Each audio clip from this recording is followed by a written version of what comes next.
Students, in the previous video, I explained about the various animal breeding methods, and now in this session, we will talk about the plant breeding. Now, what is plant breeding? It is the genetic improvement of the crop in order to create desired plant types that are better suited for cultivation, give better yields, and are disease resistant. ਜਿਵੇਂ ਮੈਂ animal breeding 'ਚ ਵੀ ਦੱਸਿਆ ਸੀ ਬੇਟੇ, ਆਪਾਂ ਇਸ ਤਰ੍ਹਾਂ ਦੇ breeding programs ਕਰਨੇ ਆ, ਇਸ ਤਰ੍ਹਾਂ ਦੇ ਹਾਈਬ੍ਰਿਡਸ ਪੈਦਾ ਕਰਨੇ ਆ ਜਿਹੜੇ ਕਿ ਜਿਨ੍ਹਾਂ ਨਾਲ ਆਪਣੀ ਪੈਦਾਵਾਰ ਜ਼ਿਆਦਾ ਹੋਵੇ, ਡਿਜ਼ੀਜ਼ ਰੈਜ਼ਿਸਟੈਂਟ ਹੋਣ ਉਹ, ਐਂਡ ਜਿਹੜੇ ਡਿਫਰੈਂਟ ਟੈਂਪਰੇਚਰਸ ਹੈ ਉਹਨਾਂ 'ਤੇ ਉਹ ਗਰੋ ਕਰ ਸਕਣ। ਆਪਾਂ ਉਹਨਾਂ ਦੇ ਜੀਨਸ ਨੂੰ ਇੰਪਰੂਵ ਕਰ ਦੇਣਾ ਤਾਂ ਕਿ ਉਹਨਾਂ ਦੇ ਵਿੱਚ ਅੱਛੀਆਂ ਕੁਆਲਿਟੀਜ਼ ਹੈ ਜਿਹੜੀਆਂ ਉਹ ਸਾਰੀਆਂ ਆ ਜਾਣ। Right now the traits or characters that the breeders have tried to incorporate into the plants are ਕਿਹੜੇ ਅੱਛੇ ਕਰੈਕਟਰਸ ਹੈ, ਜਿਹੜੇ ਟ੍ਰੇਟਸ ਹੈ, ਜਿਹੜੇ ਪਲਾਂਟ ਬਰੀਡਰਸ ਹੈ ਉਹ ਕੋਸ਼ਿਸ਼ ਕਰਦੇ ਆ ਕਿ ਪਲਾਂਟ ਦੇ ਅੰਦਰ ਹੋਣ। The first one is increased tolerance to environmental stresses such as salinity, ਕਿ ਜੇ ਖਾਰਾ ਹੈ, ਸੋਇਲ ਖਾਰੀ ਹੈ ਜਾਂ ਪਾਣੀ ਖਾਰਾ ਹੈ ਤਾਂ ਉੱਥੇ ਪਲਾਂਟਸ ਗਰੋ ਕਰ ਪਾਉਣ, ਇਸ ਤਰ੍ਹਾਂ ਦੇ ਉਹਨਾਂ ਦੇ 'ਚ ਇੰਪਰੂਵਮੈਂਟ ਹੋਵੇ। ਐਕਸਟ੍ਰੀਮ ਟੈਂਪਰੇਚਰਸ ਜ਼ਿਆਦਾ ਹਾਈ ਹੋ ਗਿਆ, ਟੈਂਪਰੇਚਰ ਜ਼ਿਆਦਾ ਲੋ ਹੋ ਗਿਆ, ਪਲਾਂਟ ਰੈਜ਼ਿਸਟ ਕਰ ਸਕੇ ਡਰੌਟਸ, ਸੋਕੇ ਨੂੰ ਜਿਹੜਾ ਹੈ ਪਲਾਂਟ ਉਹ ਟੋਲਰੇਟ ਹੋਵੇ। The second is resistant to pathogens like viruses, fungi and bacteria. ਠੀਕ ਹੈ, ਜਿਹੜਾ ਪਲਾਂਟ ਹੈ ਉਹ ਡਿਜ਼ੀਜ਼ ਰੈਜ਼ਿਸਟੈਂਟ ਬਣਾਉਣਾ ਆਪਾਂ, ਇਸ ਕਰਕੇ ਆਪਾਂ ਪਲਾਂਟ ਬਰੀਡਿੰਗ ਪ੍ਰੋਗਰਾਮਸ ਕਰਦੇ ਹਾਂ। Third, increased tolerance to insect pest. ਠੀਕ ਹੈ, ਇਸ ਤਰ੍ਹਾਂ ਦੇ ਪਲਾਂਟਸ ਆਪਾਂ ਬਣਾਈਏ ਕਿ ਉਹਨਾਂ ਨੂੰ ਜਿਹੜੇ ਇਨਸੈਕਟਸ ਹੈ ਉਹ ਉਹਦੀ ਪੈਦਾਵਾਰ ਨੂੰ ਘਟਾ ਸਕਣ, ਰੈਜ਼ਿਸਟੈਂਟ ਹੋਵੇ plant. And the fourth is high yield and improved quality of crop plant. ਆਪਾਂ ਬੇਟੇ ਕੁਆਲਿਟੀ ਵੀ ਇੰਪਰੂਵ ਕਰਨੀ ਹੈ ਐਂਡ ਦੀ ਕੁਆਂਟੀਟੀ ਵੀ, ਤਾਂ ਕਿ ਯੀਲਡ ਵੀ ਇੰਪਰੂਵ ਹੋ ਜੇ ਤੇ ਜਿਹੜੀ ਆਪਣਾ ਝਾੜ ਹੋਵੇ, ਜਿਹੜਾ ਪੈਦਾਵਾਰ ਹੋਵੇ, ਜਿਹੜੇ ਬੀਜ ਆਪਣੇ ਕੋਲੇ ਆਉਣ, ਠੀਕ ਹੈ, ਉਹ ਇੱਕ ਅੱਛੀ ਕੁਆਲਿਟੀ ਦੇ ਹੋਣ ਜਿਹਦੇ ਉੱਤੇ ਐਨੀਮਲਸ ਤੇ ਹਿਊਮਨ ਬੀਇੰਗਸ ਫੀਡ ਕਰ ਸਕਣ ਤੇ ਆਪਣਾ ਨਿਊਟ੍ਰੀਸ਼ਨ ਪ੍ਰਾਪਤ ਕਰ ਸਕਣ। Now next are the steps which are involved in plant breeding. ਕਿਵੇਂ ਆਪਾਂ plant breeding programs ਕਰ ਸਕਦੇ ਹਾਂ, ਕਿਹੜੇ ਆਪਾਂ ਨੂੰ steps follow ਕਰਨੇ ਪੈਂਦੇ। The first step which is under the plant breeding is the germplasm collection. Now what is germplasm? ਹੁਣ suppose ਬੇਟੇ I want to study rice. Then I will collect the good seeds, all the good seeds which are available, and I will work on them. Right, and this is called as germplasm. Then I'm going to identify which characteristics I need. ਸਾਰੇ rice ਦੇ seeds ਮੈਂ ਇਕੱਠੇ ਕਰ ਲਏ, ਉਹਨਾਂ ਦੇ plants ਬਾਰੇ information collect ਕਰ ਲਈ। then I'm going to identify which characteristics I need. ਮੈਨੂੰ ਕਿਸ ਤਰ੍ਹਾਂ ਦੇ ਕਰੈਕਟਰਿਸਟਿਕਸ ਚਾਹੀਦੇ ਆ। ਸਪੋਜ਼ ਮੈਨੂੰ ਚਾਹੀਦਾ ਕਿ ਜਿਹੜਾ ਰਾਈਸ ਦਾ ਪਲਾਂਟ ਹੈ ਉਹਦਾ ਜਿਹੜਾ ਸੀਡ ਹੈ, ਜਿਹੜਾ ਰਾਈਸ ਦਾ, ਉਹ ਲੰਬਾ ਹੋਵੇ, ਪਲੱਸ ਉਹਦੇ ਵਿੱਚ ਵਿਟਾਮਿਨ ਏ ਹੋਵੇ ਜਾਂ ਉਹਦੀ ਕੁਆਲਿਟੀ ਅੱਛੀ ਹੋਵੇ, ਤਾਂ ਮੈਂ ਦੋ ਤਰ੍ਹਾਂ ਦੇ ਜਿਹੜੇ ਪਲਾਂਟਸ ਆ ਉਹ ਸਿਲੈਕਟ ਕਰੂੰਗੀ, ਉਹਨਾਂ ਦੇ ਸੀਡਸ ਕਲੈਕਟ ਕਰੂੰਗੀ ਐਂਡ ਉਸ ਤੋਂ ਬਾਅਦ ਉਹਨਾਂ ਨੂੰ ਮਿਕਸ ਕਰ ਦੂੰਗੀ। That is called as hybridization. Right, ਇੱਕ ਹੋਰ ਐਗਜ਼ਾਮਪਲ ਲੈਂਦੇ ਹਾਂ। ਸਪੋਜ਼ ਕਿ ਇੱਕ ਜਿਹੜਾ ਮੈਂ ਮਤਲਬ ਇੱਕ ਮੇਜ਼ ਦਾ ਕੌਬ ਹੈ ਵਿਚ ਇਜ਼ ਲਾਰਜਰ ਇਨ ਲੈਂਥ, ਜਿਹੜੀ ਛੱਲੀ ਹੈ, ਇੱਕ ਪਲਾਂਟ ਦੀ ਤਾਂ ਛੱਲੀ ਲੰਬੀ ਹੈ ਤੇ ਦੂਸਰੇ ਪਲਾਂਟ ਦੀ ਛੱਲੀ ਦੇ ਵਿੱਚ ਦਾਣੇ ਜ਼ਿਆਦਾ ਹੈ, ਤਾਂ ਮੈਂ ਇੱਕ ਇਹੋ ਜਿਹਾ ਪਲਾਂਟ ਚਾਹੁੰਦੀ ਹੈ ਜਿਹਦੀ ਛੱਲੀ ਦੀ ਲੈਂਥ ਵੀ ਜ਼ਿਆਦਾ ਹੋਵੇ ਤੇ ਉਹਦੇ ਵਿੱਚ ਦਾਣੇ ਵੀ ਜ਼ਿਆਦਾ ਹੋਣ। ਤਾਂ ਮੈਂ ਇਹ ਦੋਨੋਂ ਜਿਹੜੇ ਕਰੈਕਟਰਿਸਟਿਕਸ ਹੈ ਉਹ ਆਇਡੈਂਟੀਫਾਈ ਕਰ ਲਏ ਤੇ ਇਹਨਾਂ ਦੋਨੋਂ ਪਲਾਂਟਸ ਦੇ ਸੀਡਸ ਨੂੰ ਮੈਂ ਅੱਗੇ ਹਾਈਬ੍ਰਿਡਾਈਜ਼ ਕਰ ਦੂੰਗੀ, ਮਿਕਸ ਕਰ ਦੂੰਗੀ, ਤਾਂ ਕਿ ਇੱਕ ਨਵੀਂ ਜਿਹੜੀ ਹੈਗੀ ਹੈ ਪੈਦਾ ਹੋ ਜੇ, ਜਿਹੜਾ ਇੱਕ ਨਵਾਂ ਹਾਈਬ੍ਰਿਡ ਪੈਦਾ ਹੋ ਜਾਏ ਜਿਹਦੇ ਵਿੱਚ ਦੋਨੋਂ ਅੱਛੀਆਂ ਕੁਆਲਿਟੀਜ਼ ਹੋਣ। ਰਾਈਟ, ਜਾਂ ਆਪਾਂ ਕਹਿ ਸਕਦੇ ਹਾਂ ਵੀ ਮੈਨੂੰ ਇੱਕ ਪਲਾਂਟ ਚਾਹੀਦਾ ਹੈ, ਇੱਕੋ ਪਲਾਂਟ ਦੇ ਵਿੱਚ ਉਹਦੇ ਪਲਾਂਟ ਟੌਲ ਵੀ ਹੋਵੇ ਤੇ ਪਰਪਲ ਫਲਾਵਰਸ ਹੋਣ, ਤਾਂ ਫਿਰ ਮੈਂ ਦੋ ਪਲਾਂਟਸ ਸਿਲੈਕਟ ਕਰੂੰਗੀ, ਇੱਕ ਤਾਂ ਜਿਹੜਾ ਟੌਲ ਹੋਊਗਾ, ਦੂਜਾ ਜਿਹਨੂੰ ਫਲਾਵਰਸ ਹੈ ਉਹ ਪਰਪਲ ਕਲਰ ਦੇ ਹੋਣਗੇ। ਦੋਨਾਂ ਨੂੰ ਮੈਂ ਦੋਨਾਂ ਦੀ ਜਰਮ ਪਲਾਜ਼ਮ ਕਲੈਕਟ ਕਰੂੰਗੀ, मतलब ਦੋਨਾਂ ਦੇ ਸੀਡਸ ਕਲੈਕਟ ਕਰੂੰਗੀ, डिफरेंट अलील्स ਜਿਹੜੀਆਂ ਹੈਗੀਆਂ for the different genes collect करके उस तो बाद I am going to hybridize them, mix them and I will get a recombinant. ठीक है, फिर उस तो बाद मैं और रिकम्बिनेंट ਨੂੰ चेक कर लूँगी कि whether it is a pure breed, does it yields good, whether it grows well, whether it is drought resistant or not, ਇਹ ਸਾਰੀਆਂ ਚੀਜ਼ਾਂ ਚੈੱਕ ਕਰ ਲੂँਗੀ। ਉਸ ਤੋਂ ਬਾਅਦ ਆਪਾਂ ਅੱਗੇ ਜਿਹੜਾ ਹੈਗਾ ਜਿਹੜਾ ਮਾਰਕੀਟ 'ਚ ਉਹ ਅਵੇਲੇਬਲ ਕਰਾ ਸਕਦੇ ਹਾਂ, ਜਿਹੜੇ ਵੀ ਆਪਾਂ ਬਣਾਏ ਨਵੇਂ ਹਾਈਬ੍ਰਿਡਸ, ਰਾਈਟ। ਤਾਂ ਦਿਸ ਇਜ਼ ਦ ਵੇ। ਨਾ what is germ plasm collection, I hope it is clear. ਕੋਈ ਵੀ ਪਲਾਂਟ ਜਿਹੜਾ ਸਟੱਡੀ ਕਰਨਾ ਉਹਦੇ ਜਿੰਨੇ ਵੀ ਡਿਫਰੈਂਟ ਤਰ੍ਹਾਂ ਦੇ ਸੀਡਸ ਹੈ, ਉਹਨਾਂ ਦੇ ਵਿੱਚ ਡਿਫਰੈਂਟ ਜੀਨਸ ਹੈ ਐਂਡ ਡਿਫਰੈਂਟ ਅਲੀਲਸ ਹੈ, ਉਹ ਸਾਰੀਆਂ ਕਲੈਕਟ ਕਰ ਲੈਣੀਆਂ is called as germ plasm collection। ਤਾਂ ਕਿ ਆਪਾਂ ਜਿਹੜੇ ਉਹਨਾਂ ਦੇ ਵਿੱਚੋਂ ਆਪਾਂ ਅੱਗੇ ਅੱਛੇ ਕਰੈਕਟਰਸ ਵਾਲੇ ਸੀਡਸ ਤੇ ਪਲਾਂਟਸ ਆਇਡੈਂਟੀਫਾਈ ਕਰਕੇ ਉਸ ਤੋਂ ਬਾਅਦ ਉਹਨਾਂ ਨੂੰ ਆਪਾਂ ਉਹਨਾਂ ਦੇ ਹਾਈਬ੍ਰਿਡਸ ਬਣਾਉਣੇ ਆ, ਉਹਨਾਂ ਨੂੰ ਮਿਕਸ ਅਪ ਕਰਨਾ ਹੈ ਤਾਂ ਕਿ ਇੱਕੋ ਪਲਾਂਟ ਦੇ ਵਿੱਚ ਅੱਛੇ ਕਰੈਕਟਰਸ ਹੈ ਜਿਹੜੇ ਉਹ ਟ੍ਰਾਂਸਫਰ ਹੋ ਜਾਣ।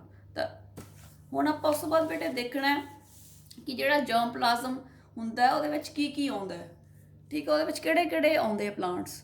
ऑल प्रेजेंट है कल्टीवेटेड इंप्रूवड वराइटीज़, जिन्नियां अज दे जमाने दियां इंप्रूवड वराइटीज़ है, नवियां पैदा कीतियां गईयां, वो सारियां जर्म प्लाज्म कलैक्शन के अंडर आउंदियां। ठीक है, all improved varieties which are no longer being cultivated now. ठीक है, एक तो जिहड़ियां इंप्रूवड वराइटीज़ अजकल खेती जिन्हां दी कीती जांदी है, दूसरा इंप्रूवड वराइटीज़ बनाईयां गईयां पर अज कल्टीवेट नहीं कीतियां गईयां, वो भी इकट्ठियां कर लईयां जांदियां। ओल्ड लोकल वराइटीज़ ਜਿਹੜੀਆਂ देसी वराइटीज़ है वो भी सारियां कलैक्ट कर लिया जांदियां। प्योर लाइनस ਜਿਹੜੀਆਂ प्लांट ब्रीडर्स ने बनाईयां, ठीक है, इक्को ਜਿਹੜੇ ਹੈਗੇ टाइप ਦੇ ਜਿਹੜੇ ਇੱਕ प्रोजनी ਦੇ ਜਿਹੜੇ ਹੈਗੇ ਆ ਮੈਂਬਰਸ ਆ ਉਹਨਾਂ ਨੂੰ ਕਰ ਕਰਕੇ ਹਾਈਬ੍ਰਿਡਾਈਜ਼ ਪਿਓਰ ਲਾਈਨਸ ਬਣਾਈਆਂ ਜਾਂਦੀਆਂ। ਤੇ ਫਿਰ ਜਿੰਨੇ ਵੀ ਇਹਨਾਂ ਦੇ ਵਾਈਲਡ ਰਿਲੇਟਿਵਸ ਆ ਜੰਗਲਾਂ ਦੇ ਵਿੱਚ ਜਿੰਨੇ ਵੀ ਇਹਨਾਂ ਦੇ ਪ੍ਰੈਜ਼ੈਂਟ ਹੈ ਉਹ ਸਾਰੇ ਇਸ कलैक्ट कर लेने हैं। मतलब ਜਿਹੜਾ भी आप प्लांट स्टडी करना है ਉਹਦੇ जिन्ने भी तरह के प्लांट्स है, चाहे देसी वराइटीज़ है, चाहे वाइल्ड वराइटीज़ है, चाहे वो प्योर लाइन्स है, चाहे कल्टीवेटेड इंप्रूवड वराइटीज़ है, नॉन कल्टीवेटेड इंप्रूवड वराइटीज़ है, सारिਆਂ ਨੂੰ इकट्ठा कर लेना। This is called as germ plasm collection. तो जर्म प्लाज्म कलैक्शन बेटे ਕੰਟਰੀ ਦੇ ਵਿੱਚ ਵੀ ਕੀਤੀ ਜਾ ਸਕਦੀ ਹੈ ਤੇ ਦੂਸਰੇ ਕੰਟਰੀਜ਼ ਦੇ ਵਿੱਚ ਵੀ ਜਿਹੜੇ ਅੱਛੇ ਜਿਹੜੇ ਆਪਾਂ ਨੂੰ ਲੱਗਦੇ ਆ ਕਿ ਹੈਗੇ ਆ ਸੀਡਸ ਵਗੈਰਾ ਪਲਾਂਟਸ ਉਹ ਵੀ ਕਲੈਕਟ ਕੀਤੇ ਜਾ ਸਕਦੇ ਆ। And this is carried out under the guidance of international board of plant genetic resources IBPGR। Now this is what is collection of variability or germplasm collection। Variety इकट्ठी कर लेनी आप डिफरेंट सीड्स डिफरेंट प्लांट्स जिन्हों के different jeans है and they show different characteristics. उस तो बाद सिलैक्ट कर लेने आपां नूं किहड़े चाहिए। Now second is the evaluation and selection of the parents. इहदे विच बेटे वही I have already told you we have to identify the plants with desirable combination of characters. जिहड़े आपां नूं करैक्टर्स चाहिए है ਜਿਹੜੇ ਪਲਾਂਟਸ ਦੇ ਵਿੱਚ ਉਹ ਹੋਣਗੇ ਆਪਾਂ ਉਹਨਾਂ ਨੂੰ ਸਿਲੈਕਟ ਕਰ ਲੈਣਾ। Then the selected plants is ਮਲਟੀਪਲਾਈਡ and hybridised. ਠੀਕ ਹੈ, ਜਿਹੜੇ ਸਿਲੈਕਟਡ ਪਲਾਂਟਸ ਹੈ ਉਹਨਾਂ ਨੂੰ ਗਰੋ ਕਰਾ ਲੈਂਦੇ ਆ, ਫਿਰ ਉਸ ਤੋਂ ਬਾਅਦ ਜਦੋਂ ਉਹਨਾਂ ਦੀ ਕਾਫੀ ਪੋਪੂਲੇਸ਼ਨ ਹੋ ਜਾਂਦੀ ਉਹਨਾਂ ਨੂੰ ਆਪਸ ਵਿੱਚ ਹਾਈਬ੍ਰਿਡਾਈਜ਼ ਕਰਾ ਦਿੰਦੇ ਆ। ਠੀਕ ਹੈ, ਤਾਂ ਇਹਨਾਂ ਦੀ ਬੇਟੇ ਸੈਲਫ ਪੋਲੀਨੇਸ਼ਨ ਹੁੰਦੀ ਹੈ, ਫਿਰ ਹੀ ਜਿਹੜੀ ਪਿਓਰ ਲਾਈਨ ਹੈ ਉਹ ਕ੍ਰੀਏਟ ਹੁੰਦੀ ਹੈ। ਜਦੋਂ ਵੀ ਆਪਾਂ ਪਿਓਰ ਲਾਈਨ ਪੈਦਾ ਕਰਨੀ ਹੈ ਸੈਲਫ ਪੋਲੀਨੇਸ਼ਨ ਤੁਹਾਨੂੰ ਪਤਾ ਹੈ ਬਿਟਵੀਨ ਦੀ ਸੇਮ ਫਲਾਰ ਔਰ ਬਿਟਵੀਨ ਦੀ ਸੇਮ ਪਲਾਂਟ, ਤਾਂ ਉਹਦੇ ਵਿੱਚ ਕੋਈ ਵੀ ਨਵੇਂ ਜਿਹੜੇ ਕਰੈਕਟਰਿਸਟਿਕਸ ਹੈ ਉਹ ਇੰਟਰੋਡਿਊਸ ਨਹੀਂ ਹੋਣਗੇ, ਜੋ ਆਪਾਂ ਨੂੰ ਚਾਹੀਦੇ ਆ ਉਹ ਹੀ ਅੱਗੇ ਟ੍ਰਾਂਸਫਰ ਹੋਣਗੇ ਟੂ ਦ ਪ੍ਰੋਜੇਨੀ। ਉਸ ਤੋਂ ਬਾਅਦ ਬੇਟੇ ਜਿਹੜੀ ਸਿਲੈਕਸ਼ਨ ਹੈ let us define the selection ਕੀ ਚੀਜ਼ ਹੈ। Selection it is the oldest method of crop improvement. ਠੀਕ ਹੈ, ਸਭ ਤੋਂ ਪੁਰਾਣਾ ਮੈਥਡ ਹੈ ਕਿ ਸਿਲੈਕਟ ਤਾਂ ਆਪਾਂ ਬਾਹਰੋਂ ਦੇਖ ਕੇ ਵੀ ਕਰ ਸਕਦੇ ਹਾਂ। ਠੀਕ ਹੈ, ਕਿਸ ਤਰ੍ਹਾਂ ਦਾ ਫਿਨੋਟਾਈਪ ਹੈ, ਕਿਸ ਤਰ੍ਹਾਂ ਦਾ ਉਹਦਾ ਝਾੜ ਆਇਆ ਹੈ, ਸੀਡਸ ਦੀ ਅਪੀਅਰੈਂਸ ਸੀਡਸ ਦਾ ਸਾਈਜ਼ ਦੇਖ ਕੇ ਆਪਾਂ ਕਿਸੇ ਵੀ ਪਲਾਂਟ ਨੂੰ ਜਾਂ ਉਹਦੇ ਸੀਡਸ ਨੂੰ ਸਿਲੈਕਟ ਕਰ ਸਕਦੇ ਹਾਂ for crop improvement. Now, during selection, the individual plants or groups of plants having desired characters are picked up from population, eliminating the undesired ones. ਫਿਰ ਜਿਹੜੇ ਪਲਾਂਟਸ ਜਾਂ ਗਰੁੱਪਸ ਆਫ ਪਲਾਂਟਸ ਜਿਨ੍ਹਾਂ ਦੇ ਅੱਛੇ ਕਰੈਕਟਰਸ ਹੁੰਦੇ ਉਹਨਾਂ ਨੂੰ ਆਪਾਂ ਉੱਥੋਂ ਪਿਕ ਕਰ ਲੈਂਦੇ ਆ, ਤੇ ਜਿਹੜੇ ਆਪਾਂ ਨੂੰ ਨਹੀਂ ਚਾਹੀਦੇ ਹੁੰਦੇ ਉਹ ਆਪਾਂ ਪਿਕ ਨਹੀਂ ਕਰਦੇ, ਉਹ ਉੱਥੇ ਹੀ ਰਹਿ ਜਾਂਦੇ ਆ। ਜਿਹੜੇ ਸਿਲੈਕਟਡ ਪੇਰੈਂਟਸ ਆਪਾਂ ਸਿਲੈਕਟ ਕਰ ਲਏ ਉਹਨਾਂ ਨੂੰ ਅੱਗੇ ਆਪਾਂ ਰੀਪਰੋਡਿਊਸ ਕਰਾਉਣੇ ਆ, ਠੀਕ ਹੈ, ਤਾਂ ਕਿ ਉਹਨਾਂ ਦੇ ਵਿੱਚ ਬੀਜ ਬਣ, ਤਾਂ ਜਿਹੜੇ ਉਹ ਬੀਜ ਹੈ ਫਿਰ ਉਹ ਕਲੈਕਟ ਕਰਕੇ ਤੇ ਉਹਨਾਂ ਤੋਂ ਨਵੀਂ ਫਸਲ ਹੈ ਜਿਹੜੀ ਉਹ ਲਈ ਜਾ ਸਕਦੀ ਹੈ।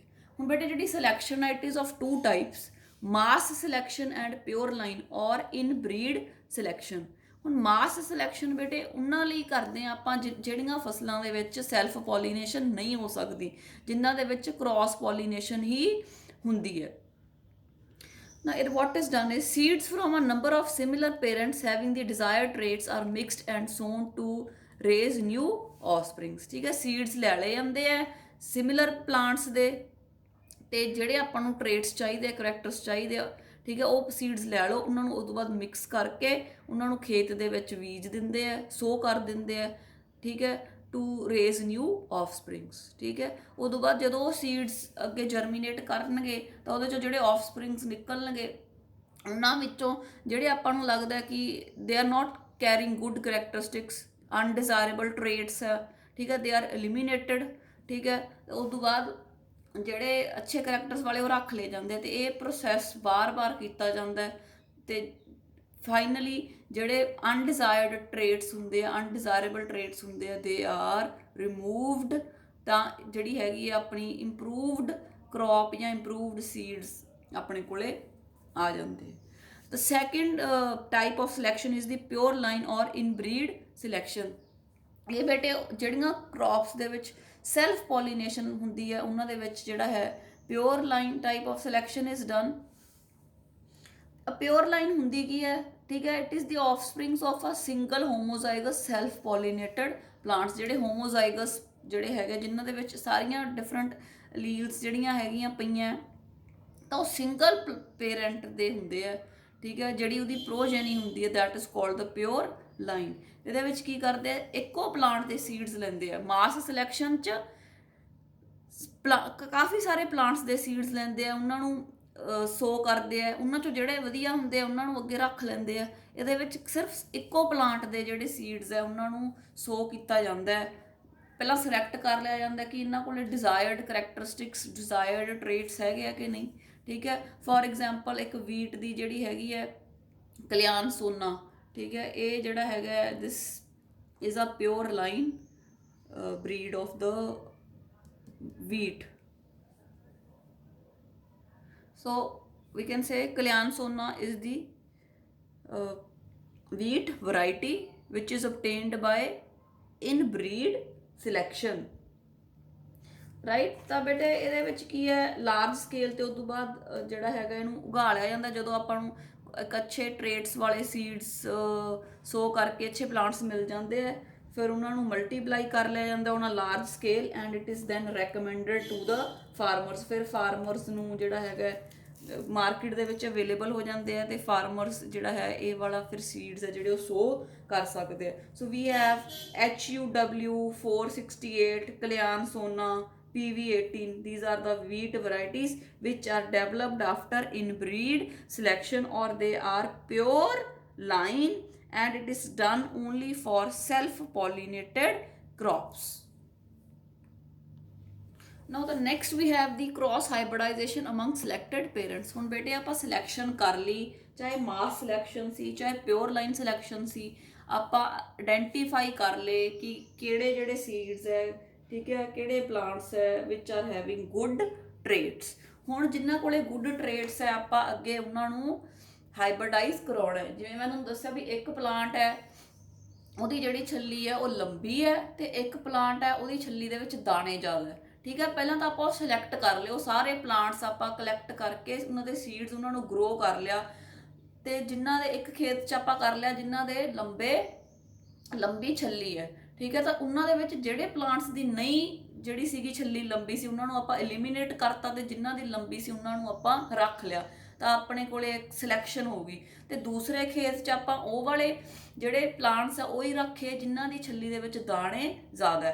ਹੁਣ ਆਪਣੇ ਕੋਲੇ ਦੋ ਪੋਪੂਲੇਸ਼ਨਸ ਰੈਡੀ ਹੋ ਗਈਆਂ, ਇੱਕ ਜਿਨ੍ਹਾਂ ਦੀ ਜਿਹੜੇ ਕੀ ਹੈਗੇ ਆ ਜਿਨ੍ਹਾਂ ਦੀ ਛੱਲੀ ਦਾ ਜਿਹੜੀ ਹੈਗੀ ਆ ਲੰਬਾਈ ਜ਼ਿਆਦਾ ਹੈ, ਤੇ ਦੂਸਰੇ ਜਿਨ੍ਹਾਂ ਦੇ ਛੱਲੀ ਦੇ ਵਿੱਚ ਦਾਣੇ ਜ਼ਿਆਦਾ। ਆਪਾਂ ਦੋਨਾਂ ਨੂੰ ਮਿਕਸ ਕਰਨਾ ਹੈ, ਆਪਾਂ ਉਹਨਾਂ ਨੂੰ ਆਪਾਂ ਹਾਈਬ੍ਰਿਡਾਈਜ਼ ਕਰਨਾ ਹੈ। This is called as cross hybridization among the selected parents. ਕਿਉਂਕਿ ਆਪਾਂ ਪੇਰੈਂਟਸ ਸਿਲੈਕਟ ਕੀਤੇ, ਆਪਾਂ ਸੀਡਸ ਸੋ ਕਰਕੇ ਬਾਰ-ਬਾਰ ਜਿਹੜੀ ਇਨਫੀਰੀਅਰ ਪ੍ਰੋਜੇਨੀ ਸੀ ਉਹਨੂੰ ਆਪਾਂ ਐਲੀਮੀਨੇਟ ਕਰਦੇ ਗਏ, ਤੇ ਆਪਣੇ ਕੋਲੇ ਇੱਕ ਸੁਪੀਰੀਅਰ ਜਿਹੜੀ ਹੈ ਪ੍ਰੋਜਨੀ ਉਹ ਆ ਗਈ। ਠੀਕ ਹੈ ਨਾ। What is hybridisation? ਹਾਈਬ੍ਰਿਡਾਈਜੇਸ਼ਨ ਕੀ ਹੈ? It is a process of making a cross between two genetically diverse parents to obtain a progeny with desired superior traits। ਠੀਕ ਹੈ। ਤਾਂ ਆਪਾਂ ਜਿਨ੍ਹਾਂ ਕੋਲੇ ਸੁਪੀਰੀਅਰ ਟ੍ਰੇਟਸ ਹੈ, ਚੰਗੇ ਕਰੈਕਟਰਿਸਟਿਕਸ ਹੈ, ਉਹ ਵਾਲੀ ਪ੍ਰੋਜਨੀ ਨੂੰ ਆਪਾਂ ਅੱਗੇ ਮਿਕਸ ਅਪ ਕਰਨਾ ਹੈ, ਉਹਨੂੰ ਹਾਈਬ੍ਰਿਡਾਈਜ਼ ਕਰਨਾ ਹੈ। This is called as cross hybridization. ਇੱਕ ਐਗਜ਼ਾਮਪਲ ਹੈ, ਸਪੋਜ਼ ਇੱਕ ਜਿਹੜਾ ਹੈਗਾ ਹਾਈ ਪ੍ਰੋਟੀਨ ਕੁਆਲਿਟੀ ਦਾ ਪੇਰੈਂਟ ਹੈ, ਇੱਕ ਡਿਜ਼ੀਜ਼ ਰੈਜ਼ਿਸਟੈਂਟ ਪੇਰੈਂਟ ਹੈ। ਦੋਨੋਂ ਕਰੈਕਟਰਸ ਅੱਛੇ ਹੈ। ਠੀਕ ਹੈ ਕਿ ਪ੍ਰੋਟੀਨ ਕੁਆਂਟਿਟੀ ਵੀ ਸੀਡ ਦੇ ਵਿੱਚ ਵਧੀਆ ਹੋਵੇ, ਤੇ ਜਿਹੜਾ ਪਲਾਂਟ ਹੈ ਉਹ ਡਿਜ਼ੀਜ਼ ਰੈਜ਼ਿਸਟੈਂਟ ਹੋਊਗਾ ਤਾਂ ਈਲਡ ਜ਼ਿਆਦਾ ਹੋਊਗੀ। ਤਾਂ ਦੋਨੋਂ ਕਰੈਕਟਰਸ ਵਧੀਆ ਹੈ, ਤਾਂ ਆਪਾਂ ਜਿਹੜਾ ਹੈਗਾ ਇਹਨਾਂ ਨੂੰ ਦੋਨਾਂ ਨੂੰ ਪੇਰੈਂਟਸ ਨੂੰ ਕੰਬਾਈਨ ਕਰਨਾ ਹੈ। ਠੀਕ ਹੈ। This is called as hybridization. ਠੀਕ ਹੈ। Sometimes it is performed between two parents. ਠੀਕ ਹੈ। Then it is called a single cross. ਤੇ ਕਈ ਵਾਰ ਦੋ ਤੋਂ ਜ਼ਿਆਦਾ ਪੇਰੈਂਟਸ ਦੇ ਵਿੱਚ, ਕਿਉਂਕਿ ਆਪਾਂ ਦੋ ਤੋਂ ਜ਼ਿਆਦਾ ਮੋਰ ਦੈਨ ਟੂ ਕਰੈਕਟਰਸ ਆਪਾਂ ਇੱਕ ਦੇ ਵਿੱਚ ਲਿਆਉਣਾ ਚਾਹੁੰਦੇ ਆ, ਤਾਂ then we call it as a multiple cross. ਠੀਕ ਹੈ। ਫਿਰ ਬੇਟੇ ਇੱਕ ਹੋਰ ਜਿਹੜੀ ਬਹੁਤ ਇੰਪੋਰਟੈਂਟ ਚੀਜ਼ ਹੈ ਕਿ ਇਟ ਇਜ਼ ਨਾਟ ਨੈਸੈਸਰੀ ਕਿ ਜਿੰਨੇ ਵੀ ਹਾਈਬ੍ਰਿਡਸ ਹੈ, ਠੀਕ ਹੈ, ਉਹਨਾਂ ਦੇ ਵਿੱਚ ਡਿਜ਼ਾਇਰੇਬਲ ਕਰੈਕਟਰਸ ਕੰਬਾਈਨ ਹੋ ਜਾਣ। ਇਹ ਨਹੀਂ ਵੀ ਆਪਾਂ 100 ਜਿਹੜਾ ਹਾਈਬ੍ਰਿਡ ਪੈਦਾ ਕੀਤਾ ਤੇ ਸਾਰਿਆਂ ਦੇ ਵਿੱਚ ਡਿਜ਼ਾਇਰੇਬਲ ਕਰੈਕਟਰਸ ਹੋਣਗੇ। ਨੋ, ਓਨਲੀ 1 in few hundreds। ਠੀਕ ਹੈ। ਹਜ਼ਾਰਾਂ 'ਚ 100 'ਚ ਇੱਕ ਹੀ ਹੋਊਗਾ ਜਿਹਦੇ ਕੋਲੇ ਇੱਕ ਅੱਛਾ ਕੰਬੀਨੇਸ਼ਨ ਆਊਗਾ। ਫਿਰ ਆਪਾਂ ਉਸ ਤੋਂ ਬਾਅਦ ਉਹਨਾਂ ਨੂੰ ਸਿਲੈਕਟ ਕਰਨਾ ਹੈ। ਠੀਕ ਹੈ। ਤੇ ਬੇਟੇ ਜਿਹੜੀ ਹੈਗੀ ਹੈ ਇਹ ਹਾਈਬ੍ਰਿਡਾਈਜੇਸ਼ਨ ਹੈ, ਇਹ ਸਭ ਤੋਂ ਪਹਿਲਾਂ ਜਿਹੜਾ ਹੈਗਾ ਉਹਦੇ 'ਚ ਮੇਜ਼ 'ਚ ਪਾਈ ਗਈ ਹੈ, ਕੌਰਨ 'ਚ, ਮੇਜ਼ 'ਚ। ਠੀਕ ਹੈ। ਉਸ ਤੋਂ ਬਾਅਦ ਬੇਟੇ ਆਪਾਂ ਕਰਨੇ ਆ ਪ੍ਰੋਸੈਸਿਸ ਕਿ ਆਪਾਂ ਕ੍ਰਾਸ ਹਾਈਬ੍ਰਿਡਾਈਜੇਸ਼ਨ ਕਿੱਦਾਂ ਕਰਦੇ ਹਾਂ। This I have explained you already in the chapter number 2। ਤਾਂ ਸਭ ਤੋਂ ਪਹਿਲਾਂ ਕਰਦੇ ਆ ਬੈਗਿੰਗ। ਠੀਕ ਹੈ। ਉਹਨਾਂ ਨੂੰ ਜਿਹੜਾ ਹੈਗਾ ਆਪਾਂ ਕਹਿ ਸਕਦੇ ਹਾਂ ਵੀ ਪਹਿਲਾਂ ਇਮੈਸਕੂਲੇਸ਼ਨ ਕਰਦੇ ਆ। ਠੀਕ ਹੈ। ਸਿਲੈਕਟਡ ਜਿਹੜੇ ਪੇਰੈਂਟਸ ਹੈ ਉਹਨਾਂ ਦੇ ਐਂਥਰਸ ਰਿਮੂਵ ਕਰ ਦਿੰਦੇ ਆ, ਤਾਂ ਕਿ ਜਿਹੜੀ ਹੈਗੀ ਹੈ ਸੈਲਫ ਪੋਲੀਨੇਸ਼ਨ ਨਾ ਹੋ ਸਕੇ। ਕਿਉਂਕਿ ਹੁਣ ਆਪਾਂ ਦੋ ਪੇਰੈਂਟਸ ਨੂੰ ਕ੍ਰਾਸ ਕਰਾਉਣਾ, ਦੋ ਅਲੱਗ-ਅਲੱਗ ਪੇਰੈਂਟਸ ਦਾ ਕ੍ਰਾਸ ਕਰਾਉਣਾ, ਤਾਂ ਸੈਲਫ ਪੋਲੀਨੇਸ਼ਨ ਅਗਰ ਹੋ ਜੂਗੀ ਤਾਂ ਦੋਨਾਂ ਦੇ ਕਰੈਕਟਰਸ ਮਿਕਸ ਅਪ ਨਹੀਂ ਹੋਣਗੇ। ਤਾਂ ਇਸ ਕਰਕੇ ਫਲਾਵਰਸ ਦੇ ਐਂਥਰਸ ਰਿਮੂਵ ਕਰ ਦਿੱਤੇ ਜਾਂਦੇ ਐਟ ਦੀ ਬਡ ਕੰਡੀਸ਼ਨ। ਠੀਕ ਹੈ। ਤਾਂ ਕਿ ਸੈਲਫ ਪੋਲੀਨੇਸ਼ਨ ਨਾ ਹੋਵੇ। ਫਿਰ ਬੇਟੇ ਉਹਨਾਂ ਨੂੰ ਢੱਕ ਦਿੱਤਾ ਜਾਂਦਾ ਪੋਲੀਥੀਨ ਨਾਲ। ਦਿਸ ਇਜ਼ ਕਾਲਡ ਐਸ ਬੈਗਿੰਗ। ਤੇ ਉਸ ਤੋਂ ਬਾਅਦ ਬੇਟੇ ਜਿਹੜਾ ਹੈਗਾ ਆਪਾਂ ਆਰਟੀਫਿਸ਼ੀਅਲ ਪੋਲੀਨੇਸ਼ਨ ਕਰਾ ਦੇਣੀ ਹੈ ਖੁਦ। ਜਿਹੜੇ ਆਪਾਂ ਨੂੰ ਡਿਜ਼ਾਇਰਡ ਪਲਾਂਟ ਹੈ ਉਹਦੇ ਜਿਹੜੇ ਪੋਲਨ ਗ੍ਰੇਨਸ ਆਪਾਂ ਸਟਿਗਮਾ ਤੇ ਲੈਂਡ ਕਰਾ ਦੇਣੇ ਹੈ। ਠੀਕ ਹੈ। ਐਂਡ ਉਸ ਤੋਂ ਬਾਅਦ ਜਦੋਂ ਆਰਟੀਫਿਸ਼ੀਅਲ ਪੋਲੀਨੇਸ਼ਨ ਹੋਊਗੀ, ਜਿਹੜੇ ਸੀਡਸ ਆਉਣਗੇ ਉਹਨਾਂ ਨੂੰ ਬੇਟੇ ਆਪਾਂ ਕਵਾਂਗੇ ਹਾਈਬ੍ਰਿਡ ਔਰ F1 ਸੀਡਸ। ਹਾਈਬ੍ਰਿਡ ਔਰ F1 ਸੀਡ। ਰਾਈਟ। ਪਹਿਲਾਂ ਬੇਟੇ ਆਪਾਂ ਇਮੈਸਕੂਲੇਸ਼ਨ ਕਰਤੀ, ਫਿਰ ਬੈਗਿੰਗ ਕਰਤੀ, ਫਿਰ ਆਪਾਂ ਜਿਹੜੇ ਰਿਕੁਆਇਰਡ ਜਿਹੜੇ ਸੀਗੇ ਪੋਲਨ ਗ੍ਰੇਨ ਸੀ ਉਹ ਡਸਟ ਕਰਤੇ। ਠੀਕ ਹੈ। ਆਰਟੀਫਿਸ਼ੀਅਲ ਜਿਹੜਾ ਕ੍ਰਾਸਿੰਗ ਕਰਾਤੀ ਆਪਾਂ। ਉਸ ਤੋਂ ਬਾਅਦ ਆਪਾਂ ਫਿਰ ਦੁਬਾਰਾ ਉਹਨੂੰ ਪੋਲੀਥੀਨ ਨਾਲ ਢੱਕਤਾ ਤਾਂ ਕਿ ਕੰਟੈਮੀਨੇਸ਼ਨ ਨਾ ਹੋਵੇ, ਤੇ ਆਪਣੇ ਕੋਲ ਇੱਕ ਨਵੇਂ ਸੀਡਸ ਆ ਜਾਣਗੇ which are called as hybrids or F1 seeds. So this was about the third step. ਤਾਂ ਬੇਟੇ ਆਪਾਂ ਹੁਣ ਤੱਕ ਫਸਟ ਸਟੈਪ ਕੀਤਾ germ plasm collection, second evaluation and selection of the parents, then ਜਿਹੜੇ ਪੇਰੈਂਟਸ ਸਿਲੈਕਟ ਕੀਤੇ ਸੀ ਉਹਨਾਂ ਦੀ cross hybridization among the selected parents, and now we come to the fourth selection and testing of superior recombinants. ਹੁਣ ਬੇਟੇ ਹਾਈਬ੍ਰਿਡਸ ਆ ਗਏ, ਠੀਕ ਹੈ, ਕਿਉਂਕਿ ਆਪਾਂ ਦੋ ਕਰੈਕਟਰਸ ਕੰਬਾਈਨ ਕਰ ਲਏ, ਵੀ ਹੈਵ obtained ਦੀ ਰਿਕੰਬੀਨੈਂਟਸ। ਹੁਣ ਆਪਾਂ ਉਹਨਾਂ ਦੇ ਵਿੱਚੋਂ ਬੇਟੇ ਸਿਲੈਕਟ ਕਰਨੇ ਆ ਕਿ ਕਿਹੜੇ ਉਹਨਾਂ ਦੇ ਵਿੱਚੋਂ ਵੀ ਅੱਗੇ ਕਿਹੜੇ ਸੁਪੀਰੀਅਰ ਹੈ, ਕਿਹੜੇ ਅੱਛੇ ਕਰੈਕਟਰਸ ਰੱਖਦੇ ਆ। ਉਹਨਾਂ ਨੂੰ ਸਿਲੈਕਟ ਕਰਕੇ ਫਿਰ ਉਹਨਾਂ ਨੂੰ ਆਪਾਂ ਟੈਸਟ ਕਰਨਾ ਹੈ, ਅੱਗੇ ਅੱਗੇ ਦੀ ਅੱਗੇ ਸੋ ਕਰਕੇ ਦੇਖਣਾ ਉਹਨਾਂ ਦੇ ਜਿਹੜੇ ਸੀਡਸ ਹੈ। So first, the selection of plants among the progeny of the hybrid with desired combination of characters। ਉਹਨਾਂ ਨੂੰ ਆਪਾਂ ਸਿਲੈਕਟ ਕਰਨਾ ਹੈ ਜਿਨ੍ਹਾਂ ਦੇ ਜਿਹੜੇ ਪਲਾਂਟਸ ਦੇ ਵਿੱਚ ਜਿਹੜੇ ਕਰੈਕਟਰਸ ਆਪਾਂ ਨੂੰ ਚਾਹੀਦੇ ਸੀ ਉਹ ਕੰਬਾਈਨ ਹੋ ਗਏ, ਉਹ ਆਪਾਂ ਪਲਾਂਟਸ ਸਿਲੈਕਟ ਕਰਨੇ। ਉਸ ਤੋਂ ਬਾਅਦ ਬੇਟੇ ਜਿਹੜੇ ਪ੍ਰੋਜੇਨੀ ਸੁਪੀਰੀਅਰ ਹੋਵੇ ਪੇਰੈਂਟ ਨਾਲੋਂ, ਠੀਕ ਹੈ, ਜਦੋਂ ਜਿਹੜਾ F1 ਹਾਈਬ੍ਰਿਡ ਹੈ ਜਾਂ ਜਿਹੜੇ ਹਾਈਬ੍ਰਿਡਸ ਹੈ, ਜਿਹੜੇ F1 ਸੀਡਸ ਹੈ, ਜਦੋਂ ਉਹ ਆਪਦੇ ਪੇਰੈਂਟਸ ਨੂੰ ਸੁਪੀਰੀਅਰ ਹੋਣ। ਹੁਣ ਦੇਖੋ ਪੇਰੈਂਟ ਕੋਲੇ ਤਾਂ ਇੱਕ ਕਰੈਕਟਰ ਸੀ, ਜਿਹੜਾ ਸੀਡ ਹੈ ਸਪੋਜ਼ ਉਹਦੇ ਕੋਲੇ ਦੋਨੋਂ ਜਿਹੜੇ ਪੇਰੈਂਟਸ ਨੂੰ ਆਪਾਂ ਕ੍ਰਾਸ ਕਰਾਇਆ ਸੀ ਉਹ ਦੋ ਅੱਛੇ ਕਰੈਕਟਰਸ ਆ ਗਏ, ਤਾਂ ਉਹ ਆਪਦੇ ਪੇਰੈਂਟਸ ਨਾਲੋਂ ਸੁਪੀਰੀਅਰ ਹੋ ਗਿਆ, ਚੰਗੇ ਕਰੈਕਟਰਸ ਰੱਖਦਾ। ਦਿਸ ਫਿਨੋਮੀਨਾ ਇਜ਼ ਕਾਲਡ ਐਜ਼ ਹਾਈਬ੍ਰਿਡ ਵਿਗਰ ਔਰ heterosis। The phenomena of phenotypic superiority of the hybrid over either of its parent in one or more traits। ਠੀਕ ਹੈ, ਜਦੋਂ ਸੁਪੀਰੀਅਰ ਹੋਵੇ ਜਿਹੜਾ ਹਾਈਬ੍ਰਿਡ ਆਪਾਂ ਪੈਦਾ ਕੀਤਾ, ਜਦੋਂ ਆਪਦੇ ਪੇਰੈਂਟਸ ਤੋਂ ਸੁਪੀਰੀਅਰ ਹੋਵੇ, ਵੱਧ ਈਲਡ ਕਰਦਾ ਹੋਵੇ, this is called as hybrid vigor or heterosis and this term was coined by Skull। ਠੀਕ ਹੈ, ਜਿਹੜਾ ਹਾਈਬ੍ਰਿਡ ਵਿਗਰ ਹੈ। ਤਾਂ ਬੇਟੇ ਜਿਹੜਾ ਇਹ ਪ੍ਰੋਸੈਸ ਹੈ ਜ਼ਿਆਦਾ ਮੈਂਗੋ, ਐਪਲ, ਪੋਟੈਟੋ, ਸ਼ੂਗਰ ਕੇਨ ਦੇ ਵਿੱਚ ਜਿਹੜੇ ਹੈਗੇ ਆ ਹੈਟਰੋਸਿਸ ਜਿਹੜਾ ਹੈਗਾ ਇਹ ਫਿਨੋਮੀਨਾ ਪਾਇਆ ਜਾਂਦਾ। ਉਸ ਤੋਂ ਬਾਅਦ ਵਾਟ ਇਜ਼ ਡਨ, ਹੁਣ ਆਪਣੇ ਕੋਲੇ ਸੁਪੀਰੀਅਰ ਆਫਸਪ੍ਰਿੰਗਸ ਆ ਗਏ।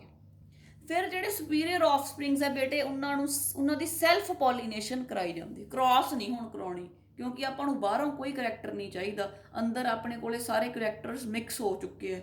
ਤਾਂ we need to go for self pollination for several generations. ਕਾਫੀ ਜਨਰੇਸ਼ਨਸ ਤੱਕ ਉਹਨਾਂ ਨੂੰ ਕ੍ਰਾਸ ਪੋਲੀਨੇਸ਼ਨ ਹੀ ਕਰਾਉਂਦੇ ਆ ਤਾਂ ਕਿ ਯੂਨੀਫਾਰਮਿਟੀ ਆ ਜੇ, ਹੋਮੋਜ਼ਾਈਗੋਸਿਟੀ ਆ ਜੇ, ਠੀਕ ਹੈ, ਤੇ ਜਿਹੜੇ ਡਿਜ਼ਾਇਰਡ ਕਰੈਕਟਰਸ ਹੈ ਉਹ ਜਿਹੜੇ ਹੈਗੇ ਆ ਉਹ ਆ ਜਾਣ।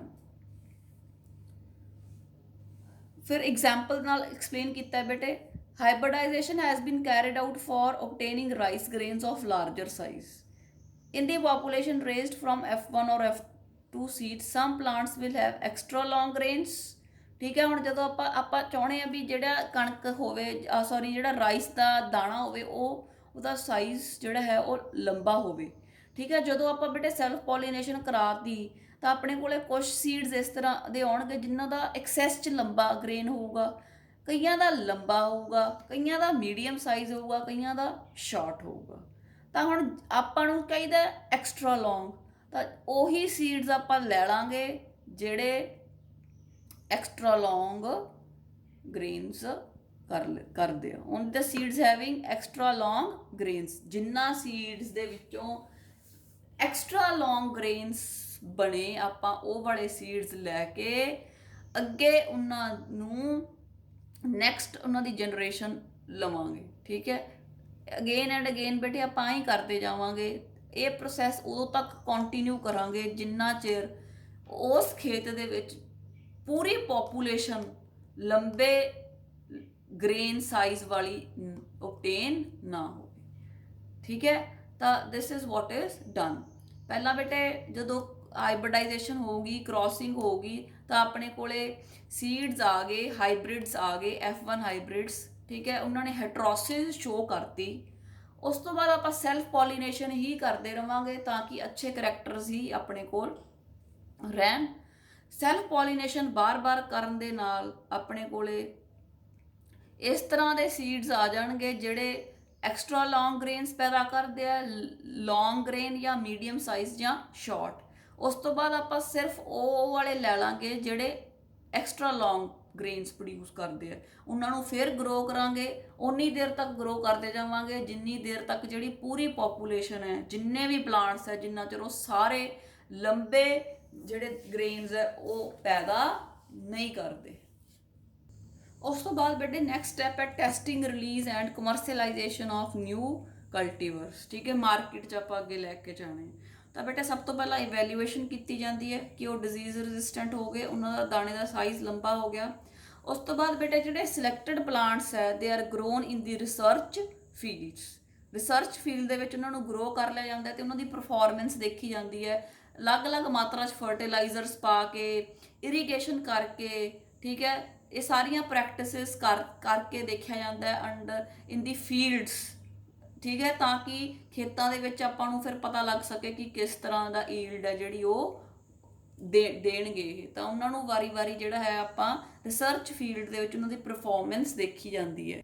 ਫਿਰ ਬੇਟੇ ਜਦੋਂ ਰਿਸਰਚ ਫੀਲਡ 'ਚ ਜਿਹੜੇ ਅੱਛੇ ਆ ਜਾਂਦੇ ਆ ਟ੍ਰੇਡਸ ਵਾਲੇ, ਉਹਨਾਂ ਨੂੰ ਉਦੋਂ ਬਾਅਦ ਜਿਹੜੇ ਹਾਈਬ੍ਰਿਡਸ ਆ ਗਏ ਉਹਨਾਂ ਨੂੰ ਫੀਲਡ ਦੇ ਵਿੱਚ, ਕਿਸੇ ਵੀ ਕਿਸਾਨ ਦੇ ਫੀਲਡ ਦੇ ਵਿੱਚ ਉਹਨਾਂ ਨੂੰ ਲਗਾ ਕੇ ਉਹਨਾਂ ਦੀ ਟੈਸਟਿੰਗ ਕੀਤੀ ਜਾਂਦੀ ਹੈ। ਠੀਕ ਹੈ, ਤੇ ਡਿਫਰੈਂਟ ਲੋਕੇਸ਼ਨਸ ਇਨ ਦਾ ਕੰਟਰੀ, ਠੰਡੇ ਇਲਾਕਿਆਂ 'ਚ, ਗਰਮ ਇਲਾਕਿਆਂ 'ਚ, ਠੀਕ ਹੈ, ਡਿਫਰੈਂਟ ਕਲਾਈਮੇਟਸ 'ਚ ਦੇ ਵਿੱਚ ਉਹਨਾਂ ਨੂੰ ਦੇਖਿਆ ਜਾਂਦਾ ਹੈ ਕਿ ਉਹ ਕਿਸ ਕਲਾਈਮੇਟ ਦੇ ਵਿੱਚ ਅੱਛਾ ਜਿਹੜਾ ਹੈ ਪਰਫਾਰਮ ਕਰਦੇ ਆ, ਅੱਛੀ ਜਿਹੜੀ ਈਲਡ ਹੈ ਉਹ ਆਉਂਦੀ ਹੈ। ਫਿਰ ਬੇਟੇ ਜਦੋਂ ਉਹ ਦੇਖ ਕੇ ਉਸ ਤੋਂ ਬਾਅਦ ਦੇਖਿਆ ਜਾਂਦਾ ਕਿ ਉਸ ਏਰੀਏ ਦੇ ਵਿੱਚ ਜਿਹੜੀ ਉਹਦਾ ਜਿਹੜੀ ਹੋਰ ਕ੍ਰੌਪ ਜਿਹੜੇ ਕਲਟੀਵਰਸ ਹੈ ਉਹਨਾਂ ਨਾਲੋਂ ਇਹਦੀ ਜਿਹੜੀ ਈਲਡ ਹੈ ਉਹ ਜ਼ਿਆਦਾ ਹੈ ਕਿ ਨਹੀਂ। ਜਦੋਂ ਫਿਰ ਬੇਟੇ ਫਾਈਨਲੀ ਇਹ ਦੇਖ ਲਿਆ ਜਾਂਦਾ ਕਿ ਈਲਡ ਜ਼ਿਆਦਾ ਹੈ, then that particular variety is released in the market. ਤੇ ਫਿਰ ਉਹਦੀ ਬੇਟੇ ਸਰਟੀਫਿਕੇਸ਼ਨ ਹੋ ਜਾਂਦੀ ਹੈ, ਉਹਨੂੰ ਸਰਟੀਫਿਕੇਟ ਮਿਲ ਜਾਂਦਾ ਕਿ ਉਹਨੂੰ ਆਪਾਂ ਵੇਚ ਸਕਦੇ ਹਾਂ ਇਨ ਬਲਕ। ਠੀਕ ਹੈ, ਜਦੋਂ ਸਿਲੈਕਸ਼ਨ ਆਪਾਂ ਉਹਦੀ ਕਰ ਲਈ ਟੈਸਟਿੰਗ ਤੋਂ ਬਾਅਦ, and this certificate is provided by the national seed corporation NSC. So these are the different steps which are involved in the plant breeding to obtain a new variety which is high yielding, disease resistant, which can tolerate different climatic conditions,